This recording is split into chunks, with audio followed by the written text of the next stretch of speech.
On n'a pas pensé au début aux croisières éco-responsables. C'est en visitant les bateaux et en réfléchissant au projet un peu plus, tu vois, en parlant avec nos familles, nos amis.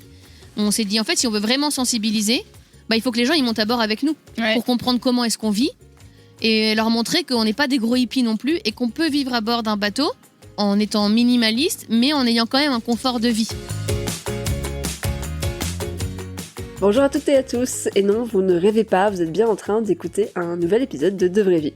Alors pour ceux et celles qui ne me connaissent pas déjà, je vais me présenter rapidement et surtout je vais présenter ce podcast. Et si vous me connaissez déjà et que vous n'avez pas envie de réécouter toute cette histoire, vous pouvez passer et rendez-vous dans à peu près 1 minute. Donc moi c'est Anastasia, après une vie scolaire pleine de rebondissements, je finis par suivre une voie royale, à savoir l'école de commerce avec à la clé le fameux CDI. Quelques années de travail plus tard, je me rends bien compte que j'ai jamais vraiment su ce que je voulais faire de ma vie, en fait. Et par ne pas savoir ce que je voulais faire de ma vie, j'entends comment je voulais vraiment mener ma vie et pas juste quel métier ou quel job j'allais faire.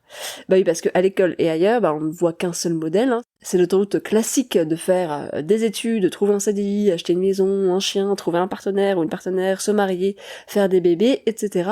Mais ce n'est que récemment que ce modèle unique, en fait, a été remis en question, et c'est plutôt une très bonne chose. Parce que moi, jusque-là, en 2018, je m'étais jamais posé la question. Enfin si, en fait, des questions, je m'en étais posé des milliers, mais j'avais jamais osé remettre ce schéma en question vraiment.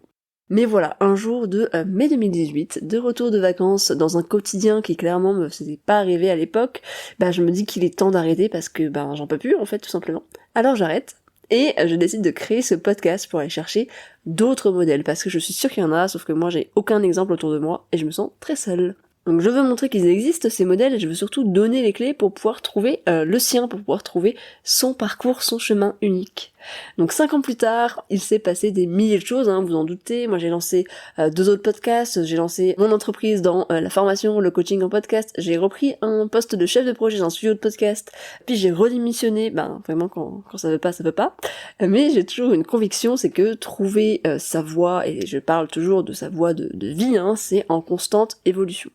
Ce podcast, je l'aime toujours autant, c'est mon petit bébé, on va dire ça comme ça, et je me désole vraiment de devoir le mettre de côté quand j'ai pas vraiment le temps, clairement, parce qu'on n'a jamais le temps. Je suis l'exemple type de faites ce que je dis et pas ce que je fais. Mais aujourd'hui c'est un jour spécial. Et c'est un jour spécial parce que j'ai le plaisir de ressortir un épisode pour cette occasion unique, enfin j'espère que non, mais pour l'instant unique, c'est le podcaston. Alors vous avez peut-être suivi, vous avez peut-être vu ça dans d'autres podcasts, mais en fait on est en pleine période de podcaston. Enfin non, pour être complètement honnête avec vous, c'était la semaine dernière, mais bon, évidemment je suis en retard. Donc le podcaston, c'est quoi ? C'est 7 jours, plus de 300 animateurs et animatrices de podcasts qui se mobilisent pour mettre en valeur le monde associatif et ses valeurs. C'est une super mobilisation et forcément, de Vraie Vie devait y participer, donc forcément, ça m'a motivé à reprendre le podcast. Pour cette occasion, j'ai choisi de soutenir l'association Water Family. Donc cette asso, c'est une association d'éducation à l'écologie.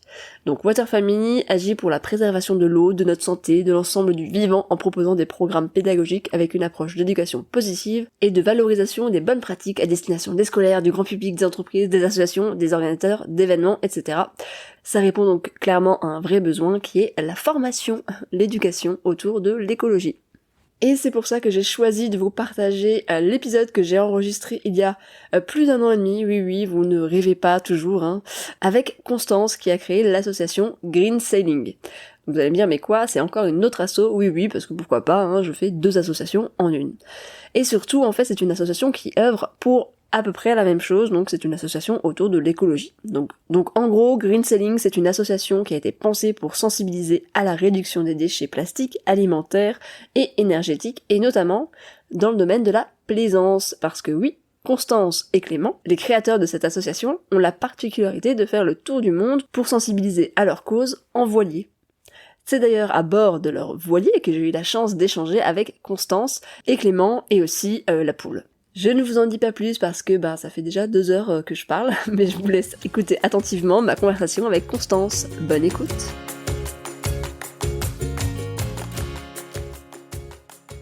Bonjour Constance. déjà. Salut, Anastasia. Ravie de t'accueillir sur De Vraie Vie. Donc merci beaucoup d'avoir accepté mon invitation. C'est un grand plaisir pour moi de te recevoir et en plus de faire cette interview sur ton bateau. Sur Physiout. Sur Physiout, c'est ça le petit nom? Ouais, ça veut dire faire confiance en breton. Ah waouh, c'est beau. Et bah écoute, ravie d'être là, accompagnée de Kelly qui n'est pas loin, qui est dans le coin. Et donc on est là bien sûr pour parler de cette aventure que tu as sur Physiout et ton aventure Green Sailing. Et on va commencer. Et moi, ce que j'aime bien avec De Vraie Vie, c'est revenir un peu en arrière sur la genèse du projet, tout ça. Et revenir même pas mal en arrière, à savoir au niveau de tes études, de ta jeunesse plutôt, on va dire. Jadis. Jadis, c'est ça. Donc, tu es d'origine bordelaise, tu m'as dit. Ouais. Et tu as fait des études donc, de langue, puis de Sciences Po. Est-ce que à l'époque, tu te souviens pourquoi est-ce que tu as fait ces choix-là? Ouais. À l'époque, au moment de mon bac, oui, parfois elle fait des trucs bizarres parce qu'il y a Poule qui est avec nous actuellement et elle fait sa toilette. Il y a Poule qui est... Je sais pas, c'est chelou. Ça va Elle aller. fait sa toilette. Oh, pardon. Et en fait, après mon bac, je voulais faire une école pour bosser dans la solidarité internationale. Et beaucoup de personnes m'ont dit, fais gaffe parce que c'est quand même très précis. Et si un jour, tu n'as plus cette possibilité-là, il faut que tu fasses quelque chose faut que tu commences par quelque chose de plus généraliste. Et ensuite, tu te spécialiseras. Donc, j'ai fait anglais-espagnol en LEA parce que je savais que je voulais bosser à l'étranger et que même si je pouvais plus bosser dans l'humanitaire, au moins, je pouvais continuer à bosser à l'étranger parce que je maîtrisais l'anglais et l'espagnol. Et l'italien, j'avais fait après. Et voilà. Et après, en fait, en dernière année d'LEA, de licence, là, j'ai pu avoir une option relations internationales. Et là, j'ai pu aller à la fac de droit pour faire des sciences politiques. D'accord. Et c'est surtout là où j'ai pas mal appris sur le droit international, etc. Donc toi, tu savais en fait depuis assez jeune que tu voulais bosser dans l'humanitaire, que tu voulais... Dès mes 16 ans, en Ouais. fait, quand mon père nous a emmenés, il a commencé à être bénévole pour l'association Pour un sourire d'enfant, D'accord. l'ONG, pardon, plutôt, Ouais. au Cambodge. Là, je me suis rendu compte, vraiment, ça m'a vraiment fait un truc. Et je me suis dit, j'ai trop de chance d'avoir la vie que j'ai aujourd'hui. Je manque de rien. Et là, je suis entourée de personnes qui manquent de tout, quoi. Et pourtant, te donnent tout. On était invités à manger du riz, par exemple. Mais le riz, ils étaient payés en riz, tu vois. Donc, c'était quelque chose quand même rare chez eux, et quelque chose avec beaucoup de valeur. Et pourtant, nous, on était 6. Et ils nous invitaient quand même à Puis ils manger. acceptent pas le retour. Enfin, en général, Ah bah même non, si t'invites, c'est t'y ça. vas. Et là, c'est là où je me suis dit que je voulais consacrer un morceau de ma vie à ça, quoi. D'accord. Donc, Je pense que j'étais peut-être pas à l'aise d'avoir une vie aussi chouette, tu sais. un peu... À se plaindre, en plus en complexe, France, on ouais, se plaint ouais. tout le temps pour tout. Et je me suis dit, là, on a trop de chance. Si je peux donner, tu vois, un peu de temps. Et donc, t'es partie souvent avec ton père dans ce cadre-là? Non, une fois au Cambodge. Et où ça a il fait nous un a tous déclic, emmenés quoi. quand il a commencé à être bénévole. Ça m'a Ouais. fait un déclic. Après, je suis retournée.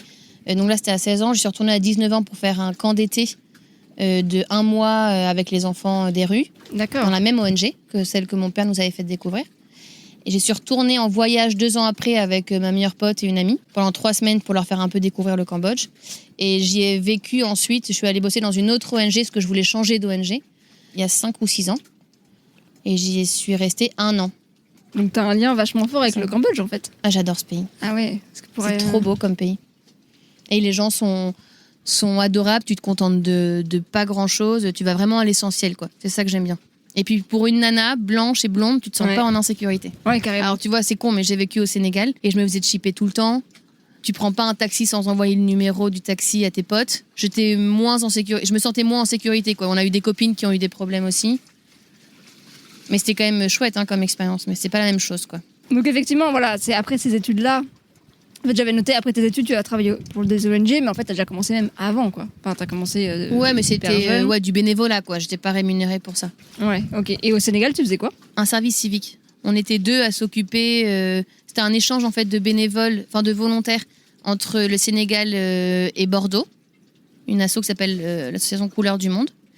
Et en fait, il y avait 8 volontaires au Sénégal et 8 Sénégalais à Bordeaux. La plupart, c'est dans les mêmes assos, mais ils échangeaient en fait leur rôle. Et nous, on gérait avec un binôme, on gérait les volontaires au Sénégal, qui étaient répartis dans 8 assos dans tout le Sénégal. Et nous, on était basés à Dakar. Et cette expérience-là, et du coup, celle du Cambodge également, enfin celle au pluriel du Cambodge, ça t'a apporté quoi dans ta vie, justement, dans ta façon de voir la vie, dans ta façon de Bah, c'est d'imaginer vraiment le ça futur. qui m'a fait un déclic en fait sur ma façon de consommer, sur ce dont j'avais vraiment besoin dans la vie et ce dont en règle générale un être humain a vraiment besoin dans la vie. Et ça m'a fait prendre conscience qu'on surconsommait pour tout en fait, pour les relations humaines, pour la société de consommation au niveau du textile, pour la déco, pour la bouffe par exemple, pour tout. Et ça m'a fait faire un petit tri aussi dans mes relations dans mes relations humaines au retour. Et je me rends compte qu'avec moins, on vit mieux. Ouais, vraiment. Et ça, tu t'en es rendu compte en fait au fur et à mesure de tes expériences, ou est-ce qu'il y a une expérience en particulier qui t'a amené à te dire ok, là c'est bon, ma façon de vivre quand je suis en Europe me convient plus, ou enfin, t'as vécu à Paris, après vous avez déménagé à Rennes, c'est ça? Ouais, alors c'est ça. J'ai vécu à Paris. En fait, quand je suis rentrée du Cambodge, j'ai cherché du boulot à Bordeaux pendant 8 mois. J'ai rien trouvé, ce que je voulais pas forcément du tout, même un bon salaire, mais je voulais un boulot qui me plaisait. Donc, qui reste dans la solidarité internationale, et je trouvais rien. Du coup, après, septembre arrivé, je voulais pas passer l'automne à déprimer sans boulot. Ouais. Et puis, tous mes potes recommençaient à bosser, surtout. Donc, c'est après, t'es toute seule, t'as pas de boulot et c'est compliqué. Ça fout la Donc, pression. je me suis dit, bon, je vais chercher. Et à Paris, j'ai trouvé en 10 jours. Donc, j'y suis allée, mais un peu à reculons, quoi. Je voulais surtout pas aller à Paris. Mais bon, c'était quand même cool, hein. Je suis restée 1 an et demi. Et là, pour le coup, déjà, j'étais dans un petit studio de 20 mètres carrés, donc je pouvais pas non plus stocker trop d'affaires. Pas plus mal finalement. C'est pas plus mal. Et je bossais pour un réseau social entre voisins. Et donc là, ça matchait quand même pas mal avec mes valeurs, même si, au sein de la boîte, il y avait une très bonne ambiance, mais la personne qui avait créé l'entreprise était tout sauf la bonne personne pour l'avoir créée, quoi. Donc c'était parfois un peu tendu. Et donc quand on s'est re-rencontré avec Clem, parce qu'on se connaissait déjà de copains 12 ans auparavant, et ben là, moi, je lui ai tout de suite dit, mon objectif, c'est de quitter Paris le plus vite possible, parce que l'été arrivait et je voulais commencer l'année à partir de septembre, quoi, ailleurs. Et lui m'a dit, moi, je suis arrivée il y a 6 ans, et il y a 6 ans, je m'étais dit, je resterai pas longtemps à Paris. Et ça fait 6 ans. Et ça fait 6 ans. Et voilà, et on avait dit Bordeaux ou Rennes, parce que lui, il est rennais. Et j'ai trouvé un boulot à Rennes, et on voulait aussi sortir de Paris, parce qu'on respire tous les deux. Lui, il faisait de la voile déjà beaucoup, et il passait déjà tous ses week-ends, il faisait des allers-retours Paris-Bretagne pour aller naviguer. Donc déjà, Paris, c'était pas son truc, quoi. Et moi, dès que j'avais des vacances ou un week-end un peu prolongé, je partais aux Pays-Bas chez mes parents, où j'essayais de quitter Paris. Donc ça s'est fait assez naturellement, en fait. Et le déclic, c'était déjà au moment du Cambodge, où j'ai pris conscience des médicaments que je prenais, tu vois, et des produits que je mettais sur le corps. Ouais. Et c'est vraiment là où j'ai commencé à plus prendre de médicaments. Du Enfin, tout. Ouais, t'as remplacé par des j'ai pas huiles. envie de mourir non plus, donc tu vois, il y a des infections ou quoi, où tu prends Ouais. un médicament, parce que de toute façon, t'as beau prendre tous les thym que tu veux, toutes les huiles essentielles, tous les romarins, ça changera rien, quoi. Et après, j'ai commencé à me dire, tiens, mon déo, ma crème, j'ai regardé vraiment de plus en plus les Ouais. ingrédients, la nourriture, Ok. ça a été en fait un espèce de fil comme ça, conducteur un Petit peu, à petit, où j'essayais de vraiment, dans ma consommation en règle générale. Et attends, du coup, j'ai perdu visa, c'était au Cambodge. Et après, voilà. Et en fait, on est arrivé à Rennes en janvier. Et juste avant, en décembre, on avait fait un voyage au Cambodge, que des copains se mariaient. D'accord, donc tu faisais souvent l'aller-retour en fait finalement. Pour le Cambodge, Ouais. là, on y allait Ah. parce que des potes se mariaient, et des potes que j'avais rencontrés là-bas. Et c'était l'occasion aussi que Clem, il connaissait pas. Et on s'est dit, comme c'était au moment de Noël, on pourrait aller en Thaïlande un peu, prendre des petites vacances sympas, faire du kite. Et bref, et du coup, c'est là-bas, ça a été vraiment la transition décembre-janvier, où on a enchaîné ce voyage au Cambodge. On était sur une petite île paradisiaque où il fallait marcher 30 minutes dans la forêt pour arriver à un endroit de l'île où il n'y avait pas Internet. Donc le truc, tu te dis, c'est trop cool, quoi, c'est la nature totale, t'es déconnecté. Ouais. On est parti faire du snorkeling. Et en fait, on a confondu mais littéralement des morceaux de plastique avec des petits poissons. Ah ouais. Et là, on s'est dit, fait chier, quoi. Ouais, jusque là. Tu vois, ouais. tu te dis, tu déconnectes pour être au plus proche de la nature et être tranquille. Enfin, être tranquille, de te retrouver, quoi, de te ressourcer. Et tu tombes sur la consommation humaine, quoi, en plein dans ta face, alors que tu es en pleine nature. Et après, on a emménagé à Rennes, donc en Bretagne, où c'est ultra écolo. Et puis, on était vraiment proche de la mer et tout ça. Et c'est là où ça a commencé à germer vraiment, en fait, l'idée. Parce qu'après, il y a eu le printemps. On allait faire des navigations avec des copains. Après, il y a eu le printemps qui est vite arrivé, où on était avec des copains en bateau, plusieurs fois. Et un jour, en rentrant, on commençait à parler de la vie de famille. On va savoir pourquoi. On a abordé le sujet des enfants. Est-ce que vous êtes ensemble depuis longtemps, c'est ça? Non, ça fait 3 ans. Ouais, ok. Et ça faisait même pas 1 an, tu vois, qu'on était ensemble. Mais comme on se connaissait depuis longtemps, finalement, on savait dans quoi on s'engageait. Et puis quand tu rencontres la bonne personne, tu te poses pas trop c'est les beau, questions, ça. quoi. Et du coup, sur le trajet du retour, on parle de ça. Donc Lem n'a plus parlé pendant tout le reste du trajet. Parce qu'en fait, il me parlait de partir en voilier comme ça, à Bora Bora. Et je dis, bah, c'est cool, pas de problème, mais quand est-ce que... Enfin, moi, je te prends au mot. Quand est-ce qu'on fait ça? Et là, il me dit, ben, je sais pas. J'ai dit, parce que moi, j'ai un peu plus de 30 ans. Si on veut avoir des enfants, comme on en avait déjà parlé, bah, c'est pas sûr que ça marche tout de suite, par exemple. On n'en sait rien. Puis plus t'attends, plus c'est compliqué, donc faut pas non plus s'y prendre trop tard. Et voilà, et après on s'est dit, en fait ce qui serait cool c'est de faire un projet, parce que moi je dis juste partir comme ça à Bora Bora, ça me fait un peu chier quoi, et on s'y retrouve pas trop. Et j'aimerais bien, j'ai toujours voulu monter une asso, et du coup ça pourrait être l'occasion justement de monter un projet autour d'un projet, de quelque chose qui nous retrouve tous les, qui nous rassemble tous les deux. Donc la voile pour toi, l'écologie pour moi, et de professionnaliser entre guillemets, tu vois un peu le truc. Donc monter une asso. Et lui, Clem, lui, il est ingénieur dans les énergies renouvelables, l'éolien et le solaire. C'est lui qui a refait toutes les legs, c'est lui qui a posé les panneaux, le désalinisateur, l'hydrogénérateur. Donc tu vois, tout s'est déroulé hyper naturellement. Et on s'est dit, il faudrait qu'on ait un projet comme ça avant d'avoir des enfants. Donc après, on s'est dit, attends, ce serait un projet d'1 an à peu près. Donc en fait, faut y aller quoi. Ah ouais. Et donc on s'est lancé là-dedans. On a d'abord on a cherché un bateau. Non, d'abord on a cherché une banque. Ok. Ça a vous mis saviez du temps. que vous vouliez investir dans un bon. Bah un bateau, on savait pas trop au début. On n'avait pas pensé au début aux croisières éco-responsables. C'est en visitant les bateaux et en réfléchissant au projet un peu plus, tu vois, en parlant avec nos familles, nos amis. On s'est dit en fait si on veut vraiment sensibiliser, bah il faut que les gens ils montent à bord avec nous pour comprendre comment est-ce qu'on vit.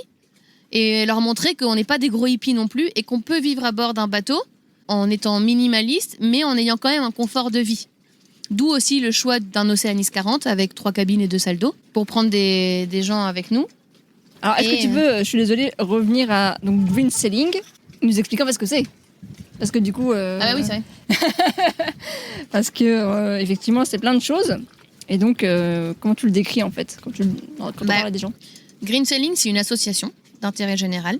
Donc en fait, au moment où elle est née, elle vivra après le projet qu'on est en train de faire actuellement. D'accord, ok. Et dans le cadre de cette association-là, parce qu'on avait déjà commencé des actions en Bretagne, à Marseille ensuite quand on vivait sur le bateau, ici où on les continue. Mais en gros, il y a le projet Green Sailing, où là, pendant en gros 1 an et demi, on fait de la sensibilisation dans l'arc antillais. D'accord, ok. Mais ce sont les mêmes actions qu'on fait en métropole. C'est juste que ce projet de bateau, c'est pas sûr que dans 2 ans, tu vois, il y a encore le bateau, par exemple. Ouais. Mais l'objectif de l'association restera le même. Restera le même, c'est de sensibiliser les plaisanciers à une éco-navigation et le grand public en règle générale à une réduction des déchets. D'accord, ok. C'est assez orienté plaisanciers, pêcheurs et tout ce que tu veux. Ok. Ah oui, donc c'est quand même... oui, c'est pas le grand... S'il y a le grand public, parce que je crois que tu interviens aussi dans des écoles. Oui, et en fait, comme on parle de zéro déchet, finalement, on vit sur un bateau comme on vit dans un appartement, une maison pour beaucoup de choses. Donc c'est là où ça touche tout le public. Ouais, ok. Le sopalin lavable, tu l'as sur un bateau, mais tu l'as dans ta maison aussi. Le vrac sur un bateau, la maison. Tout ce qu'on fait en termes de zéro déchet, papier toilette lavable, c'est pareil. La poule. La poule. Alors, un appart, c'est plus compliqué, mais... mais tout ce qu'on fait, tu peux quasiment faire ça dans une maison. Quand est-ce que vous avez eu vraiment l'idée, que vous êtes parti là-dessus, que vous vous êtes dit, ok, c'est ça qu'il nous faut un voilier, etc. Le déclic, ça a été quand on a déménagé à Rennes, en Bretagne. Ouais, ok. On l'a mise en place ensuite, on a attendu le printemps et l'été, on a vraiment construit le projet. En septembre, en août, on s'est dit, c'est sûr, on le fait. Et en janvier, donc entre août et décembre, on a cherché un bateau et une banque. Enfin, une banque plutôt dans l'ordre. Une banque et un bateau. Après, on a monté l'asso. On a mis sur papier, on a créé les statuts, etc. Après, on a acheté le bateau. Il y a eu le confinement. Ah oui, c'est ça. On est début 2020. Donc là, on est en combien là? On est en 2021. On a eu le bateau en 2000. Ça va faire 1 an. Donc en 2020. Donc on a créé l'asso en janvier 2020. Et on a eu le bateau en juin 2020. D'accord, ok. Il y a eu le confinement en fait entre-temps Ouais. qui nous a fait planter un bateau. Ça a été très compliqué avec ce bateau-là. Le confinement a un peu tout fichu en l'air dans le sens où on a dû tout réadapter au niveau du projet, le budget également, etc. Parce qu'on avait construit un budget sur 3 ans. Parce que du coup, vous aviez tous les deux quitté vos boulots. Vous aviez Ouais. démissionné. Donc là, quand vous avez commencé le projet, fallait partir, quoi. Enfin, vous avez- Alors moi, c'était une fin de CDD et Clem, c'était une rupture conventionnelle. Ah oui, Et de toute façon, on avait changé 2 fois d'appartement, on avait tout revendu ou mis dans des D'accord. caves. Donc on partait quoi qu'il en soit. Et là, quand il y a eu le Covid, on s'est dit, qu'est-ce qu'on fait? Alors, il n'a jamais été question d'arrêter le projet. Mais par contre, c'était tous les jours, au niveau des contrats, etc., c'est toujours tous les jours des complications nouvelles. Et voilà, et après, donc, on a pu avoir le bateau en juin. Et on faisait des allers-retours, parce qu'il était à Bormes-les-Mimosas. Donc, on faisait des allers-retours Rennes-Bormes en voiture. c'est vers Marseille, ça. Ouais, Ok. c'est à 1 heure de Marseille. Donc, on faisait des 10-12 heures de voiture. Dans un week-end, on faisait l'aller-retour. Mais on se disait, ça va nous entraîner pour l'écart en bateau. Tu vois ce quoi, que c'est un l'écart quart? Non. Bah, quand t'es 2 sur un bateau ou même plusieurs, tu t'alternes pour barrer ou pour veiller. Ah, donc, Donc il y en a toujours un là, les soit autres tu- dorment par Ok. exemple. Ou quand t'es beaucoup, il y en a toujours un qui veille, l'autre qui lui tient compagnie et les autres qui dorment. Mais t'en as toujours un à la barre et à la veille. D'accord. Et ça, c'est quand le bateau est en marche. Ouais, en navigation. Et là, comme on n'était que 2, bah, on y allait toujours avoir un qui veille pendant que l'autre Ah dort. oui, ok. Et on se disait du coup, putain, on va se taper plein d'allers-retours Rennes-Bormes. Et en fait, on s'est dit, c'est pas grave, ça nous fera des entraînements pour nos quarts. Donc dans la voiture, il conduisait 4 heures, on s'arrêtait, je dormais. Je conduisais 4 heures, il conduisait 4 heures. Et en août, on a fini parce qu'en fait, on avait trouvé un chantier à Marseille, en Bretagne, pardon. On avait tout trouvé en Bretagne. On devait remonter le bateau en Bretagne à la Ah base. oui, d'accord. Parce que tous nos plans de bateau vers la Bretagne et la côte ouest sont tombés à l'eau. Parce que vous vouliez, à la base, initialement partir de Bretagne, De Saint-Malo de Saint-Malo pour aller où? pour aller aux Canaries. Ok. Et après des Canaries, Enfin, je directement pense qu'on se ici serait arrêté en Portugal. Et ensuite Canaries, ensuite Cap-Vert et ensuite Transat. Mais là, les changements de plan à cause des 2 Covid, enfin ou des 3, où je n'arrive même plus à les compter, des confinements, Ouais. ont fait qu'on a dû changer nos plans au dernier moment. On a eu beaucoup de chance parce qu'on a pu avoir un chantier à Marseille tout de suite, enfin en 2 semaines quoi. Normalement, le Vieux-Port t'attend 20 ans pour avoir une place au port. Ah Tu ouais. payes ton attente pendant 20 ans. T'en as qui achètent, ils ont même pas leur bateau, ils achètent déjà, ils se mettent déjà sur liste d'attente au port.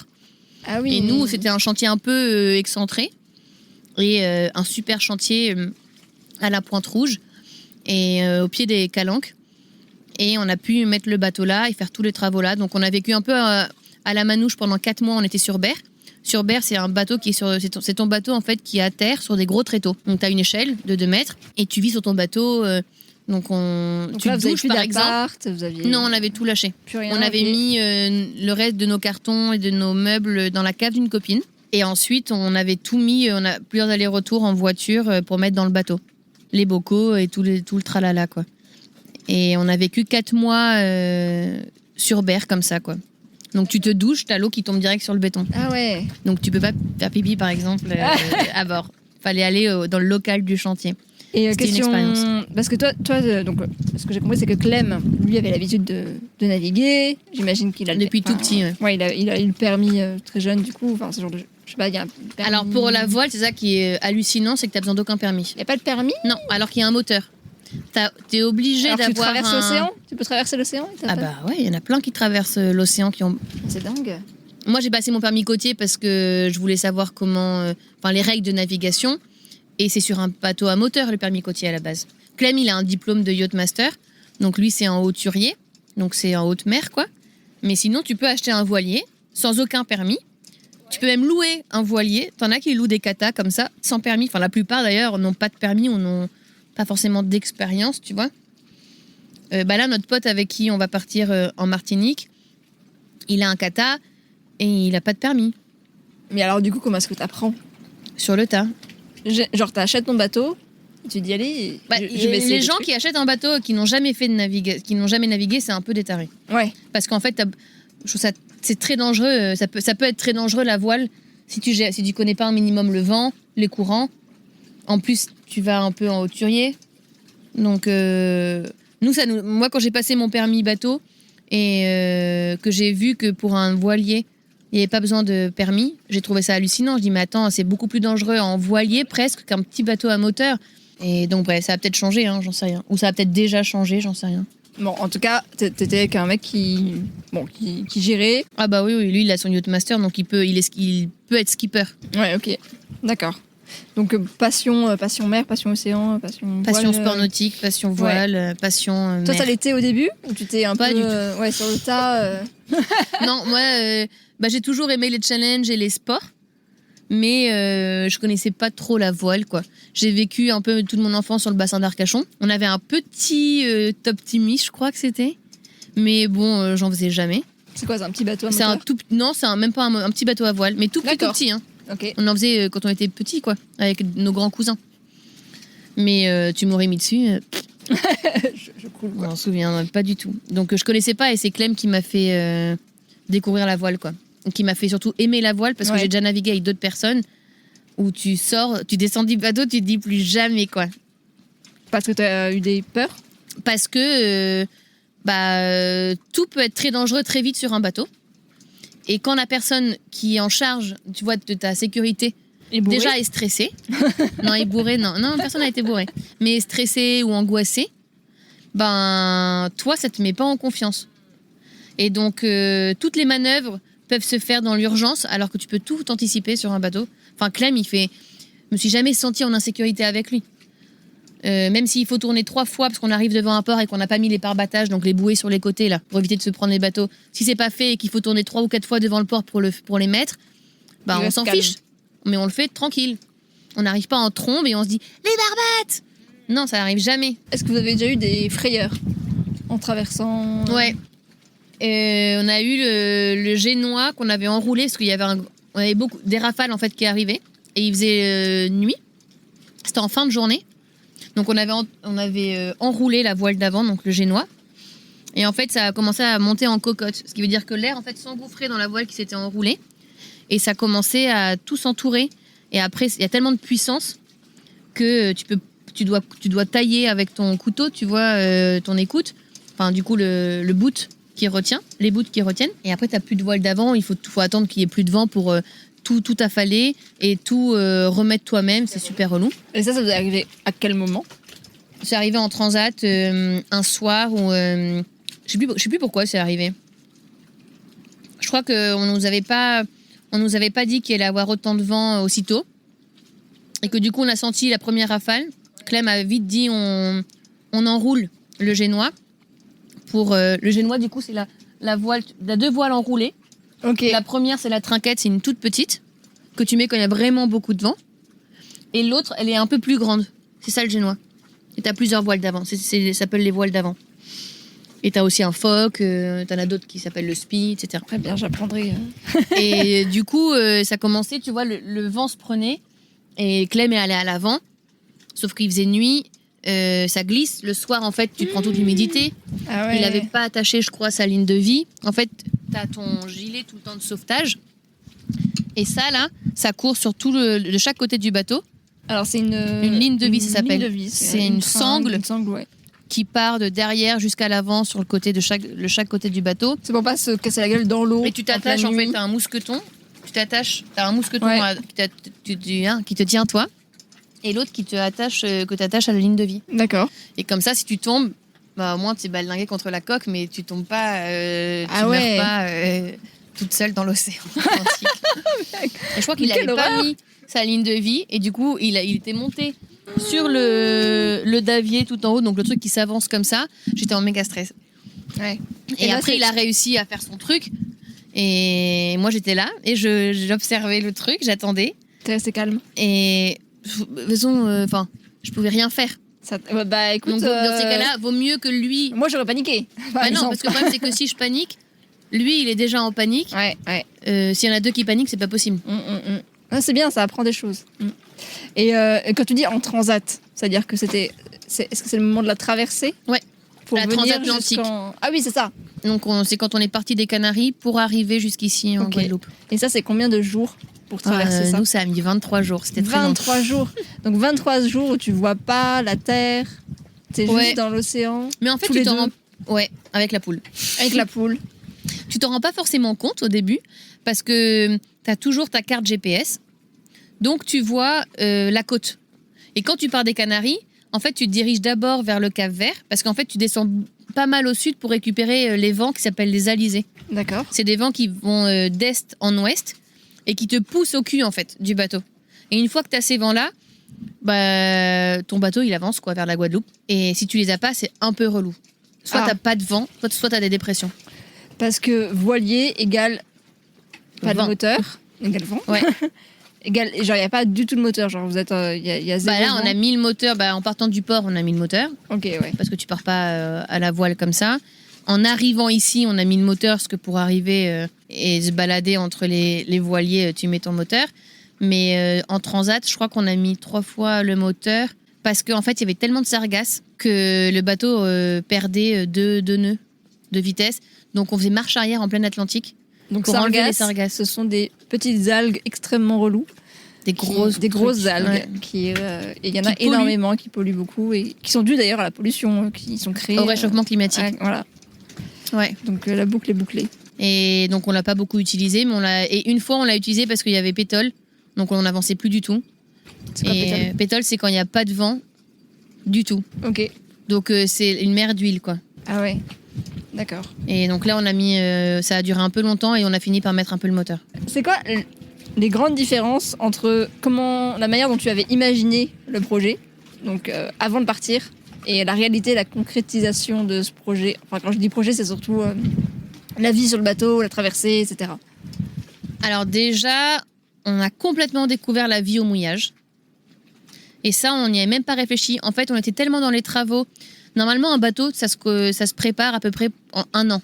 D'accord. Pour la transat et tout ça. Là, Clem l'a préparé quasi tout seul en 4 mois. Donc, si tu veux, on n'a pas déjà vu le temps passer. Donc, on n'a pas du tout eu le temps de se projeter. C'est à cause du Covid ou... Ouais. Ah Parce qu'on a eu le bateau très tard, en D'accord. juin. Donc, on n'avait plus le temps de le ramener en Bretagne. Il a fallu aller à Marseille. Et à Marseille, il a fallu mettre le portique, installer les panneaux solaires, l'hydrogénérateur, le désalinisateur. Clem a refait quasiment toutes les legs. Et il n'était pas du tout prêt pour faire de la traversée en haute mer. Donc on a fait des trous, tu vois, il a fait des trous dans la coque. Il y avait plein de trucs qui n'étaient pas faits pour. Ça n'existait pas, tu vois. Et en fait, ça prend beaucoup de temps au niveau des... je sais pas comment on appelle ça, des maîtres d'œuvre, non. Des professionnels, quoi, dans chaque scope, ça prend du temps. Donc, il fallait s'y prendre vraiment à l'avance pour être sûr d'avoir le bon matériel en arrivant. Et du coup, Clem, à chaque fois, avait très peu de temps pour bricoler ces trucs. Et d'ailleurs, quand on est parti le 18 décembre de Marseille, il restait encore des trucs à faire sur le bateau. Donc, même aux Canaries, donc on a fait d'abord les Baléares, ensuite l'Espagne avec Carthagène et Gibraltar, et ensuite les Canaries. Et jusqu'au départ en transat, il bricolait encore sur le bateau tous les jours. Parce qu'il n'avait pas fini, en fait. C'est qu'il y a un moment, il faut partir, donc on est parti. Et là encore, tu vois, là, il n'y a quasiment plus rien. Mais sur un bateau, déjà, tu as toujours les trucs qui pètent. Tu as beau avoir arrangé des choses, ça repète peu de temps après parce que tu sursollicites les objets, les charnières. Tu utilises toujours la même chose, en fait. Tu es dans un espace tellement exigu que tu surexploites chaque centimètre carré, chaque ustensile, chaque truc. Et ça, vous ne l'aviez pas anticipé avant, c'est ça ? Et ça, on l'avait pas autant anticipé. Et donc, il y avait ça. Donc, on n'a pas vu le temps filer. Donc, en fait, on n'avait pas eu le temps de se projeter sur la traversée et tout ça.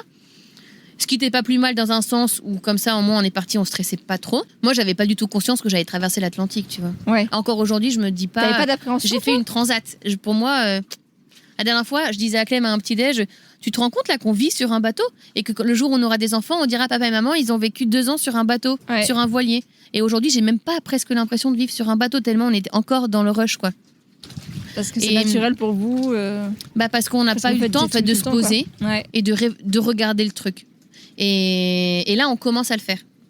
Et par exemple, quand on est arrivé ici, on était au mouillage pendant un mois. Au mouillage, c'est mettre le bateau à l'ancre.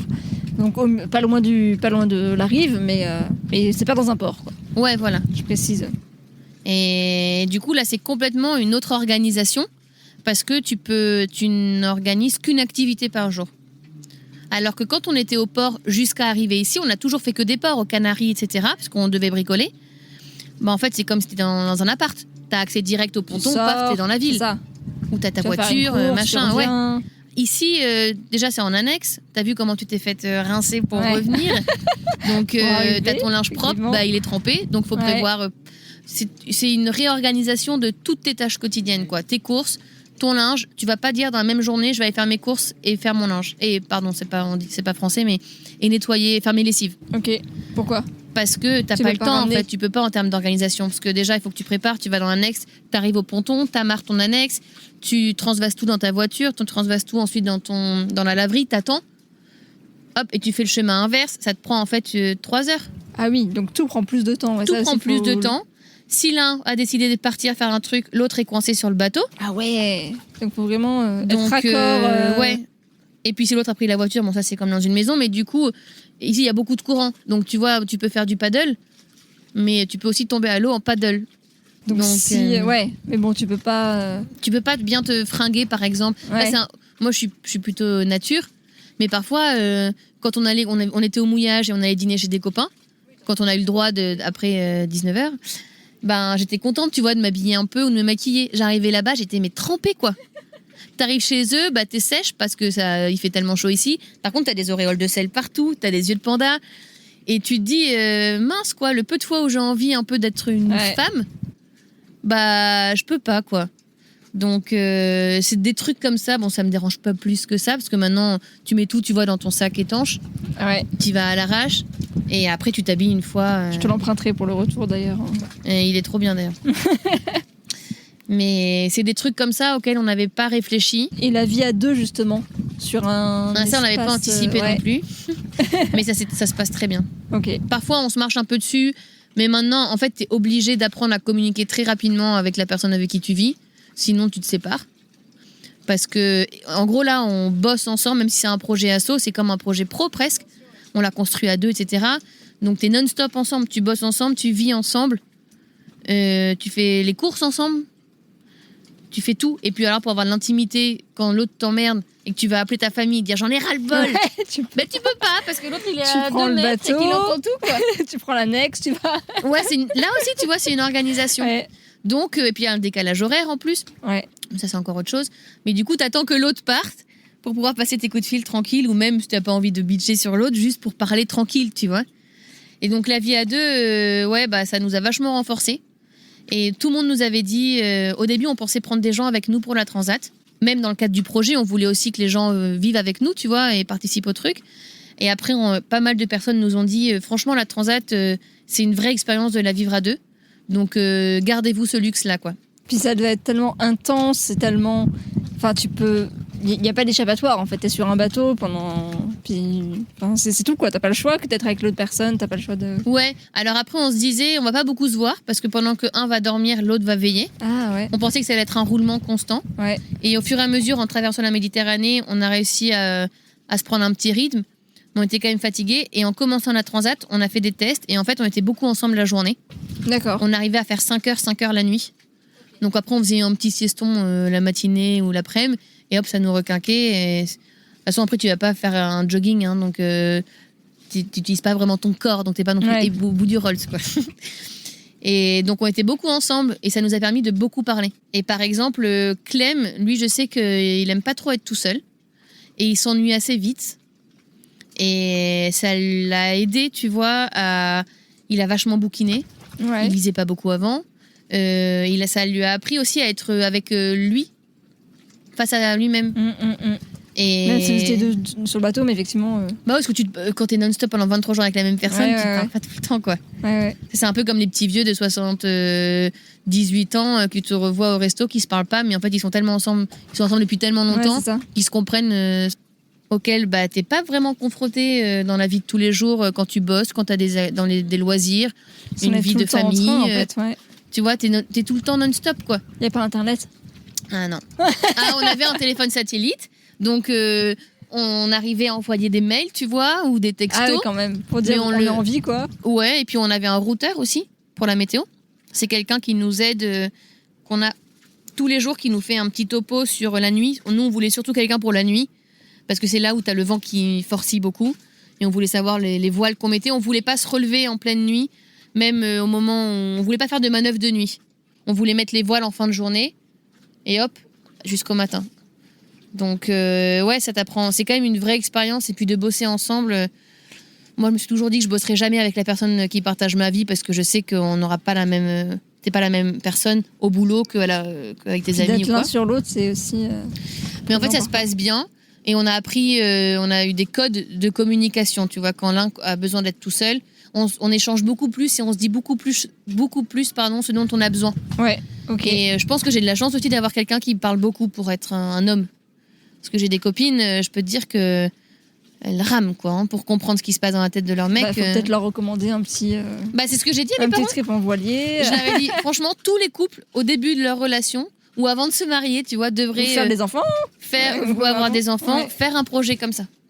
Parce que franchement, ça te met vraiment le nez pile dans les problèmes, quoi. C'est ça. Et soit tu les surmontes, soit tu te sépares parce qu'en fait, tu communiques pas de la même manière, ou vous vous rendez compte que vous n'êtes pas sur la même longueur d'onde.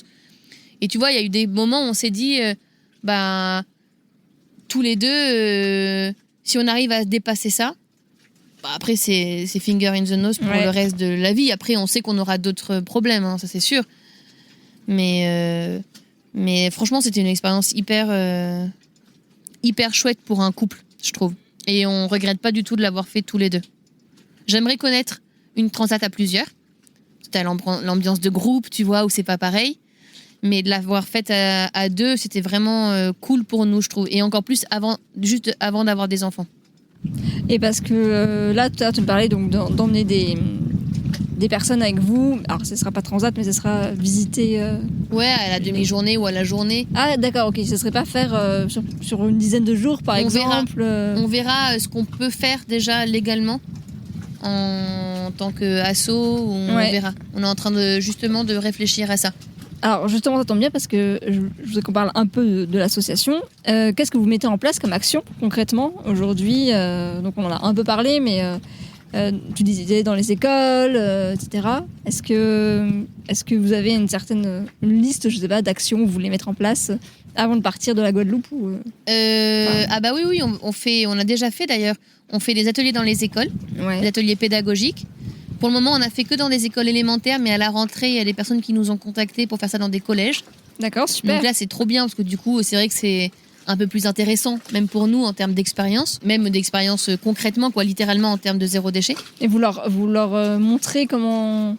Enfin, vous leur montrez quoi, d'ailleurs ça dépend l'âge. En fait, on s'adapte à l'âge. On leur fait faire toujours... D'abord, on leur présente le projet. On a un petit PowerPoint avec une petite vidéo de Surfrider qui explique les déchets le déchet plastique dans l'océan, qui est super bien faite. Et celle-ci, suivant le niveau, on change de vidéo. Okay. Ils ont plusieurs vidéos pédagogiques qui sont top, qui sont très courtes. C'est pour ça qu'on les aime bien. Et qui expliquent bien avec des chiffres et tout ça. Après, on fait des ateliers créatifs autour soit de l'anti-gaspi, soit de la récup. Des tawashi, par exemple, c'est les éponges japonaises avec des chaussettes là, ou des t-shirts. On les a fait monter à l'école de la mer, par exemple. Les enfants, on les a fait monter à bord quand on était à la marina. On leur a fait faire des ateliers, on leur a présenté le bateau, on leur a demandé de dessiner pour eux un bateau qui ne génère aucun déchet. C'était après leur avoir présenté notre bateau, comme ça leur donnait des petites idées. Personne n'a oublié la poule. Ah. Et après, par exemple, on allait dans une école Montessori où là, on leur fait faire en plein air, on leur fait trier les déchets avec des jeux de pistes ou des quiz. On a fait des petites cartes qu'il faut qu'on plastifie d'ailleurs maintenant sur la dégradation des déchets dans la nature et comparer à la vie, en fait, à la durée de vie d'un animal d'ici. Pour que, comme c'est des enfants qui arrivent à se dire waouh, la durée de vie d'un iguane, c'est, j'en sais rien, moi, je sais plus combien de temps, je crois que c'est 10 ans, je sais plus. Ouais. Et c'est une canette de coca, par exemple. D'accord, ouais. Des trucs comme ça. Et voilà, après on fait des nettoyages de plage et de littoral auxquels tu as participé et Kelly aussi. Après, donc il y aura les croisières, mais ça va être quand on revient en octobre en Guadeloupe. D'accord. On met aussi en avant les initiatives positives locales. Par exemple, on a interviewé Ethic Z, qui est une épicerie vrac, 100% vrac, qui était à Jarry, enfin à Colin, mais qui va déménager. Là, qui a fermé tout le mois de juillet pour déménager, peut-être vers la marina, on verra. Et on a aussi interviewé Glen Market, la première app, c'est pas une appli encore, donc le premier site anti-gaspi 100% local. Eux, ils sont venus carrément au bateau. Donc on fait ça. On fait aussi, que je réfléchisse parce qu'il y a des choses qu'on n'a pas encore mises en place. Après, on fait beaucoup de sensibilisation via les réseaux sociaux, où là, on partage des recettes anti-gaspi, on partage des recettes de pastilles WC, de comment on fait un tawashi, de comment on fait un bivrap, trucs comme ça. On partage aussi notre quotidien en tant que justement pratiquant du low déchet plutôt que le zéro déchet. C'est Clem qui a eu cette idée-là, d'ailleurs, parce que ça n'existait pas comme expression. Et on s'engueulait beaucoup parce que moi, j'étais vraiment à fond dans le zéro déchet et j'arrivais plus à supporter qu'ils prennent la voiture, par exemple, pour aller travailler, alors qu'ils travaillaient pas loin et qu'ils pouvaient prendre, soit y aller à pied, soit prendre un vélo. Et même quand il pleuvait, je comprenais pas qu'ils puissent prendre la voiture. Je comprenais pas pourquoi ils revenaient avec des œufs qui étaient dans un emballage qui n'était pas recyclable, alors que moi, j'allais à la ferme acheter des œufs en vrac. Plein de trucs comme ça. À un moment, il s'est dit, là, si maintenant qu'on s'est lancé dans ce projet, si on continue de cette voie-là, c'est sûr qu'on va pas finir ensemble parce que t'es trop extrémiste, quoi. Et il a dit, et en plus de ça, et c'est là où il a carrément raison, si on a ce discours-là auprès du grand public, déjà que les gens te disent le zéro déchet, c'est trop compliqué, c'est sûr que là, tu vas te faire des ennemis et surtout, nous, notre message, il passera pas. Et là, on s'est dit, ah ok. Donc il a dit, le zéro déchet, de toute façon, ça n'existe pas. C'est pas possible aujourd'hui, de ne générer aucun déchet. Mais même quand tu achètes en vrac, tes trucs, ils sont arrivés dans des contenants de 5 ou 10 kilos, dans du plastique la plupart du temps. Donc le déchet, il y est quand même à la source. Et même quand tu achètes que du verre, le verre, c'est une des ressources qui est ok, 100% recyclable à vie, mais par contre, c'est ce qui génère quasiment le plus de pollution en termes de recyclage. Les usines, l'eau utilisée pour recycler le verre, c'est aberrant. Ah ouais, on n'imagine pas. On n'imagine pas. Donc le déchet, il existe quoi qu'il en soit. Ok, faut le limiter quoi. Faut accepter qu'il y en a un peu. Clem me dit, le mot magique, c'est un peu compromis. Ouais. C'est que tu fais des efforts, sinon tu finis en burn-out écolo, quoi. Donc tu fais des efforts petit à petit. Il faut surtout pas se dire, dans un mois, j'ai plus de plastique à la maison, je m'essuie au papier toilette lavable, j'ai plus rien de plastique à usage unique et tout ça. C'est sûr que tu n'y arriveras pas. Tu n'auras plus d'amis. T'auras plus de famille et tes enfants t'en voudront à mort. T'auras plus de mecs. Et ça risque aussi d'être un abandon en fait et de se dire ça sert à rien et c'est impossible et enfin pas tant pis mais. Ouais, alors que si tu vas petit à petit et que tu te dis tiens là j'ai fini mon paquet de pâtes, la prochaine fois je vais essayer de l'acheter en vrac. Et après t'as ton bocal. Hop, c'est fait, tu continues à l'acheter en vrac, c'est une habitude en fait. Ouais. Là, j'ai plus de fringues, tiens, je vais essayer d'acheter sur Vinted ou sur Le Bon Coin ou un truc plutôt éthique, genre du lin, tu vois, ou du coton. Ou je vais essayer d'éviter par exemple le H&M, tu vois. Faire attention là où c'est fabriqué. Ouais. Ou j'ai besoin d'une scie circulaire, je vais peut-être pas l'acheter. Peut-être que je vais essayer de la louer ou de l'emprunter à un de mes voisins. C'est plein de trucs comme ça et au bout d'un moment, tu te dis putain, c'est trop bien. En fait, déjà, ça me dégage vachement de place chez moi parce que j'accumule pas plein de trucs. Mais rien qu'au niveau des produits d'entretien, par exemple, nous, on a quelques produits. Je vous ai pas montré tout à l'heure, mais je vous montrerai. Et en fait, sur un bateau, tu te rends encore plus compte de vivre dans un mode de low déchet. Tu dégages plein de place. Et tu as un produit qui est utilisé pour plein d'utilisations. Et donc, tu reviens un peu au temps des grands-mères, quoi. Mais tu te rends compte qu'elles avaient raison. Enfin, presque des arrière-grand-mères. Ouais, je pense que je vais te poser encore 2 petites questions. C'est sur les valeurs que tu voulais, mais bon, tu me l'as déjà dit, mais je veux bien que tu les redises. C'est les valeurs principales que tu veux transmettre, justement, enfin que vous voulez transmettre à travers ce projet. Et il me semble qu'il y en a 3. C'est ça, t'as bien bossé ton truc. C'est ça, il y en a 3. Il y a d'abord mais ça, c'est pas que dans le zéro déchet, c'est dans la vie en règle générale. Quand on veut, on peut. Et il faut juste se donner les moyens d'y arriver et savoir s'adapter. Ça peut être le même projet, mais d'y arriver d'une autre manière. Et ça, il faut l'accepter. Mais quand tu as un but, tu peux la plupart du temps l'atteindre.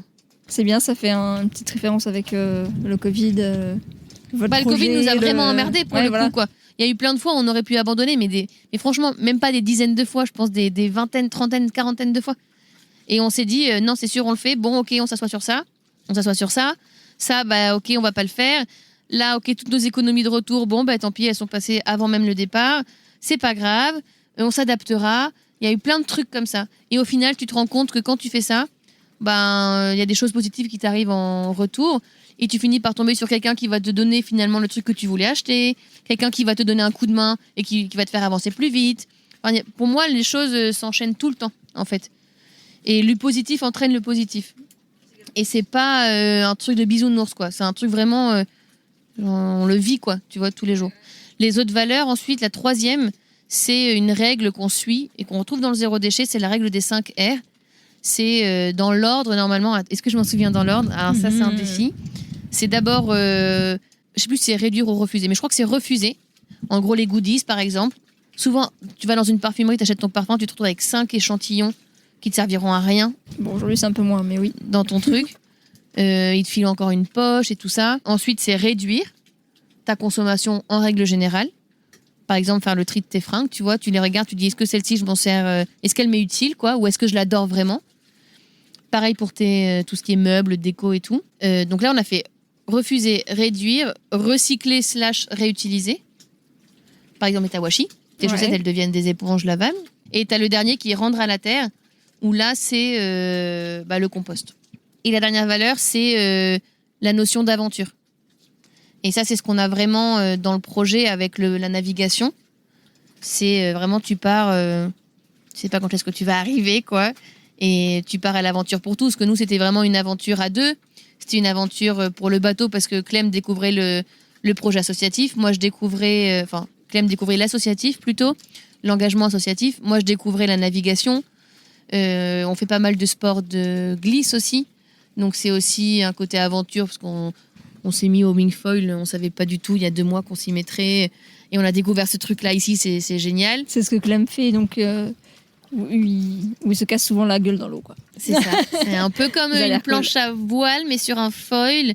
Donc un aileron qui sort de l'eau avec une aile qui est gonflable et qui est retenue à rien. Et voilà, et puis c'est une aventure. En fait, on est parti sans savoir vraiment ce qui allait se passer pendant 1 an. Et c'est un truc qui est un peu kiffant, en fait, parce que c'est hyper stimulant, quoi. Et en ce moment, je refais encore un parallèle avec ce qu'on vit, mais c'est vrai que justement le Covid, c'est ça. On n'arrive pas, en tout cas moi j'arrive pas à me projeter, tu vois. Et justement c'est ça aussi, c'est savoir s'adapter, savoir se dire que ça peut être positif aussi de pas trop savoir comment ça va se passer, même si c'est pas très positif de se dire que potentiellement on va avoir un confinement, mais je vois le principe, ouais. Et t'avais écrit aussi on ne vit qu'une fois sur le site. J'avais bien aimé ça, le fait que... Ouais, c'est ça. C'est la notion, ouais. D'y aller, quoi. C'est un peu le d'oser, côté aussi de l'aventure, quoi. Ouais. C'est que de toutes les manières, ta vie elle est déjà trop courte. Donc si t'as peur de tout, tu feras jamais rien. Donc autant crever tout de suite, quoi. Non, mais dans le sens où si je résume, si je caricature le truc, c'est ça. Donc le seul truc qui peut t'arriver en te lançant dans des projets, c'est de te planter. Mais du coup, cette expérience-là, elle te servira pour le prochain projet que tu développeras parce que tu auras appris de tes erreurs. Et ça, tu vois. J'avais rencontré un mec comme ça qui a été devenu dépressif. Il s'était fait larguer par sa nana à 50 ans. Ses enfants voulaient plus lui parler. Et en fait, c'était un cercle vicieux. Et il s'était lancé dans un truc. Il s'était complètement planté. Il avait voulu monter sa boîte. Il s'était planté. Ce qui avait engendré sa dépression, plus son divorce, plus son comportement et tout ça. Et après, il est tombé sur parce qu'en France, on t'apprend jamais à te planter. En école de commerce, on t'apprend pas à te planter. À Sciences Po, encore moins, parce que t'es l'élite, tu vois. Et t'as pas le droit à l'erreur. C'est juste, tu vas réussir. Il faut que il y a une différence entre dire à la personne, tu peux y arriver et tu vas réussir. Si tu te plantes, c'est pas grave, ça va t'aider. Que tu vas y arriver et il faut que tu sois le premier. C'est le jour où tu te plantes, tu te sens une grosse merde et tu sais pas comment rebondir. Et aux États-Unis, j'allais dire aux Amériques, parce que j'utilise toujours cette expression, aux États-Unis, ils sont un peu, même en Angleterre, tu vois, la culture anglophone, c'est pas pareil. On te dit, plante-toi d'abord, tu vas apprendre ensuite, et puis tu reviens nous voir, et là tu vas remonter à un autre projet, et là t'es sûr de pouvoir y arriver. Et du coup, c'est vraiment un truc, et le mec en fait après il a remonté son business aux États-Unis, et il avait appris de ses erreurs en France. Et depuis, il fait des conférences et il explique en fait aux gens, il nous a expliqué plein de trucs hyper intéressants. Et en fait, tu dis, c'est clairement ça en fait. Et c'est vrai qu'on vit qu'une fois, donc il faut se lancer. Tu vas forcément te planter à un moment donné dans ta vie, que ce soit dans ta vie de famille, dans ta vie de couple, dans tes projets pro, même, j'en sais rien moi, dans des trucs débiles. Voilà, regarde là, tu vois, j'ai voulu tester du gingembre confit. C'est très réussi. Non, il est pas. Normalement, c'est meilleur que ça. Et là, tu vois, t'apprends de tes erreurs, quoi. C'est juste ça. Donc, il faut que tu te lances. Et ce projet-là, on savait pas ce que ça allait donner, tu vois. Et du coup, j'enchaîne sur une petite question, puisqu'on est dans la philosophie. Et la question de fin en général du podcast qui est toujours la même. Le podcast s'appelle De Vraie Vie. Parce qu'en fait, moi, le but c'était de dire qu'il n'y a pas un seul parcours, qu'il n'y a pas une seule vraie vie, et qu'il n'y a pas. Voilà, la définition de la vie c'est ça, tu dois. Je sais pas. T'es mal barré si tu pars. Voilà. Quand je dis tu, c'est pas toi. Hein, oui. En règle générale. Non, mais c'est ça. Mais en général, on nous met quand même un peu ça dans la tête, quoi, qu'il y a un parcours. J'aimerais savoir, c'est quoi pour toi, si je te dis la vraie vie, ça t'évoque quoi? Les projets. Pour moi, c'est ça. Parce qu'en fait, si t'as pas de projet, t'as pas de vie, tu vois. Enfin, tu végètes dans ton canapé à mater Eurosport. Je sais même pas si la chaîne existe toujours, direct. Non, mais tu fais rien, en fait. Et pour moi, c'est ça qui est hyper stimulant. C'est que quand tu voyages, c'est le fait de découvrir d'autres personnes, d'autres cultures, d'autres sports, de te mettre un peu à l'épreuve aussi. La société d'aujourd'hui, elle te dit pas de te mettre à l'épreuve. Elle te dit, en seconde, elle te demande déjà ce que tu vas vouloir faire dans 2 ans. T'as 16 ans, à quel moment tu sais ce que tu vas faire? T'as juste envie de commencer à boire et de voir tes potes. C'est ça. Tu commences à découvrir la vie, c'est ça. Ouais. Ensuite, tu arrives en terminale, on te demande qu'est-ce que tu vas vouloir faire les 5 prochaines années, quasiment. Parce que maintenant, généralement, c'est un master. Et tu sais toujours pas. Tu découvres en plus, t'es en pleine vie sociale. Donc, et puis c'est après, au fur et à mesure, tu fais un petit projet, tu dis tiens, quand je dis projet, ça peut être. Enfin, pour moi, un projet, c'est par exemple, tu dis que cette semaine, tu fais ta to-do list. Pour moi, c'est un projet, ça. Peu importe, un projet, c'est pas forcément de te dire dans 2 ans, je vivrai. Je sais pas moi, dans la forêt, je serais complètement autonome en énergie, j'en sais rien. Ça, c'est un gros projet. Ouais. Mais ok. C'est un ensemble d'actions, quoi. Ouais, c'est ça qui te fait avancer, parce qu'en fait, c'est souvent des imprévus d'ailleurs qui te font avancer. T'as pas prévu de faire tel projet, tu le fais, parce que t'as au détour d'une rencontre, tu vois. Ouais. Ah, mais cette personne m'a parlé de ça. Tiens, je vais aller voir sur internet. Ah, mais ça, c'est pas mal. Tiens, je vais tester. Ah, mais ça me plaît à mort. Tiens, je vais faire un CAP cuisine. J'en sais rien. Et CAP cuisine. Ah, mais pendant ce CAP, j'ai rencontré un tel qui m'a proposé un poste au Japon. En fait, c'est des petits projets au fur et à mesure. Et puis au Japon, tu rencontres ton mec ou ta nana. Et puis, tu te maries ou pas. Et puis, cette personne se dit, tiens, mais moi, j'ai une opportunité, je sais pas moi, en Italie. Hop, t'arrives en Italie. Tu reviens 10 ans avant. Jamais t'aurais imaginé bosser dans la cuisine, rencontrer cette personne-là, avoir vécu au Japon, en Italie. Tu vois? Et pour moi, c'est pour ça que pour moi, la vraie vie, c'est avoir des projets. Et accepter aussi de s'adapter. De s'adapter. Ouais, et de se réadapter surtout. Et super. C'est une très belle conclusion. Donc, on va arrêter là. Et je te remercie énormément pour cette interview. C'était super intéressant. Merci pour l'intérêt pour le projet. C'était cool. Voilà, c'est la fin de cet épisode un peu spécial. J'espère que vous aurez apprécié ma conversation avec Constance, même si l'attente fut longue, on va pas se cacher. Je vous encourage bien sûr à visiter le site de Constance et de l'association Green Selling qui est greenselling.org. Je vous mets les détails dans la description. Je vous encourage aussi à visiter le site podcaston.org pour découvrir plus d'une centaine d'autres associations à travers d'autres excellents podcasts. Et c'est l'occasion aussi, si vous en avez la possibilité, de faire une promesse de don pour l'association Water Family. Et là, ça se passe aussi sur podcaston.org super facilement. Donc je vous donne rendez-vous sur podcaston.org. Et après, c'est /podcaster/devraie-vie. Mais normalement, vous devriez trouver comme ceci. Sinon, je vous mets bien sûr le lien dans la description. Je vous remercie encore une fois pour votre écoute. Et puis je vous dis à très bientôt pour un nouvel épisode.